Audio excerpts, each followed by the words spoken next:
सफाई सुथराई से रिलेटेड। हाँ जी। तो वो क्या है?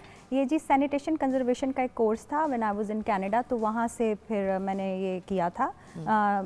ये कोर्स तो खैर अमेरिका से किया था क्योंकि मैं बॉर्डर सिटी पे रहती थी, तो काफ़ी सारा मेरे लिए आसानी थी क्रॉस करके चले जाना, और काफ़ी कोर्सेज हो रहे होते थे, कुछ कनाडा में कुछ अमेरिका में। तो उसमें सिखाया क्या था आपको? उसमें उन्होंने हमें मेकअप, बेसिकली मेकअप की जो हाइजीन अभी आपने जिक्र किया, उसमें मेकअप हाइजीन से रिलेटेड चीज़ें उन्होंने बताई। मेकअप हैंडलिंग कैसे करते हैं when you have multiple clients, तो अब इतने सारे क्लाइंट्स बैठे हुए हैं, तो उसमें आपने क्या, किस तरह से आपने मस्कारा, जैसे एक है, अब 5 लोग हैं तो 5 के लिए आप 5 मस्कारे तो ले नहीं सकते, तो उसमें फिर आपने डबल डिपिंग नहीं करनी। उन्होंने हमें मुतारिफ़ कराया बहुत सारे ऐसे टूल्स के साथ जो कि बहुत काम आ रहे हैं, जिससे क्रॉस कंटेमिनेशन ना हो। मस्कारे की अगर आप बात करी तो मुझे याद है जब मैं कनाडा में होती थी और जब मेकअप आर्टिस्ट मेकअप करते थे, तो सबसे पहली बात ये तो फ्रेश नया स्पंज निकलता था, नई सारी चीज़ें निकलती थी मेकअप लगाने के लिए।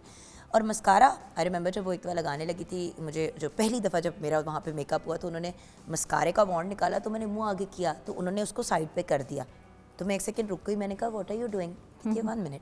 उन्होंने एक पैकेट खोला, उसमें मस्कारे के जो ब्रशेज़ होते हैं वो डिस्पोजेबल बहुत से उसके अंदर थे काले से, उन्होंने एक निकाला, उसको डिप किया, और उसके उन्होंने पहले उसको डिप किया, थोड़ा सा साइड पे निकाला एक प्लेट के ऊपर मस्कारे को, काले इसको, फिर उसको उसी पे लगा के आंखों पे लगाया, और जो सेकंड कोट करना था जो उन्होंने बाहर निकाला हुआ था उस पे लगाया। वही वाली बात, एक तो नया वॉन्ड यूज़ किया क्योंकि वो आई लैश पे लगना था, तो लगने के बाद उसी डिस्पोजेबल को भी उन्होंने फिर नहीं डिप किया। एक तो होता है ना कि आप मस्कारे को वॉन्ड को, एक होता है कि डिस्पोजेबल को भी उन्होंने सेकंड टाइम नहीं डिप किया।